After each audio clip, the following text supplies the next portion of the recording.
أعوذ بالله من الشيطان الرجيم. بسم الله الرحمن الرحيم. الحمد لله رب العالمين والصلاة والسلام على أشرف الأنبياء والمرسلين وعلى آله وصحبه أجمعين. Alhamdulillah, kita sambung iaitu muka surat 129 hingga iaitu 130. A'udzu billahi minasyaitonir rajim. Berupa bukit bukit bukau pasir yang terbentang di setelah jazirah. Ada pula mengatakan di Hadramaut. Mereka tinggal di rumah yang memiliki banyak tiang yang besar, sebagaimana yang difirmankan oleh Allah SWT berikut. A'udzu billahi minasyaitonir rajim. Irama dzatil imad latil la yukhlaqu mithluha fil balad, iaitu penduduk Iram yang mempunyai bangunan-bangunan yang tinggi yang belum pernah dibangunkan suatu ketika seperti itu di negeri-negeri yang lain. Surah Al-Fajr ayat 7-8. Mereka juga membina banyak istana dan kubu yang tinggi, sekaligus membanggakan diri dengan bangunan itu. Perkara ini sebagian difirmankan oleh Allah SWT berikut.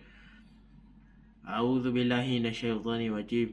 Atabawunna bikulli ri'ayatan tabathu wa tatakhiduna masani'a la'allakum takhludun. Apakah kamu mendirikan istana-istana pada setiap tanah yang tinggi untuk kemegahan tanpa ditempati, dan kamu buat beteng-beteng dengan harapan kamu hidup kekal? Surah Asy-Syu'ara ayat 128-129. Mereka juga memiliki peradaban yang tinggi. Mereka unggul dalam bidang pertanian kerana berlimpahnya air yang segar kepada mereka. Di samping mereka mempunyai harta dan haiwan ternakan yang banyak. Tempat mereka pada masa itu menjadi ladang yang subur dan hijau, penuh dengan kebun yang indah dan sumber air. Allah Subhanahu Wa Taala mengkurniakan kepada mereka berupa bentuk fizikal yang berbeza dengan yang lain. Badan mereka tinggi dan kuat. Apabila mereka berperang atau menyerang suatu kaum, maka mereka dapat memenangi peperangan itu, dan serangan mereka begitu mengerikan. Perkara ini diterangkan dalam firman Allah SWT berikut.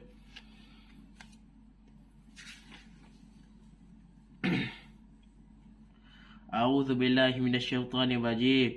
Wa idzal bashaqtu jabbari fattaqullaha wati'u wattaqul alladhi amadaku bima ta'malun. Amanku bi'an'ami wa bani wa jannati wa ayun.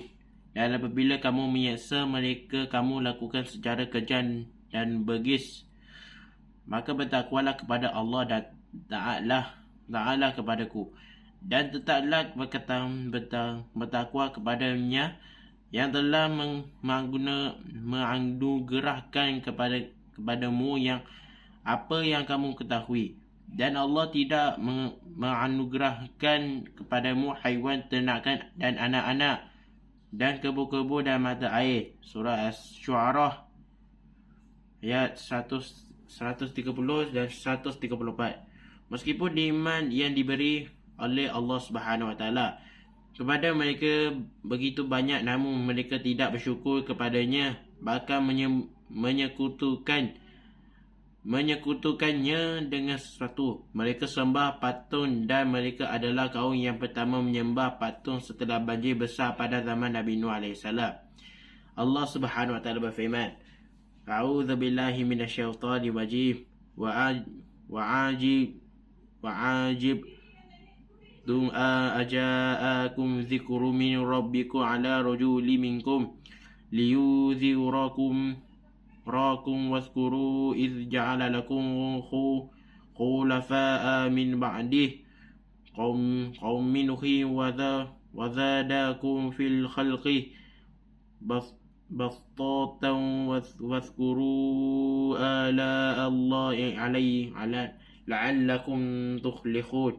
Apakah kamu tidak percaya dan haiwan bahawa datang kepada kamu peringatan daripada Tuhan kamu yang dibawa oleh seorang lelaki di antara kaum untuk memberi peringatan, dan ingatlah oleh kamu sekian di waktu Allah menjadikan kaum sebagai pengganti yang berkuasa sesudah lenyapnya kaum Nuh, dan Tuhan melebihkan kekuatan tubuh dan perawakanmu daripada kaum Nuh itu. Maka ingatlah nikmat-nikmat Allah supaya kamu percaya. Surah Al-A'raf ayat 16. Besok kita sambung apakah iaitu Nabi Hud alaihi salam. Iaitu muka surat 31 hingga 32. Walhamdulillahirabbil alamin.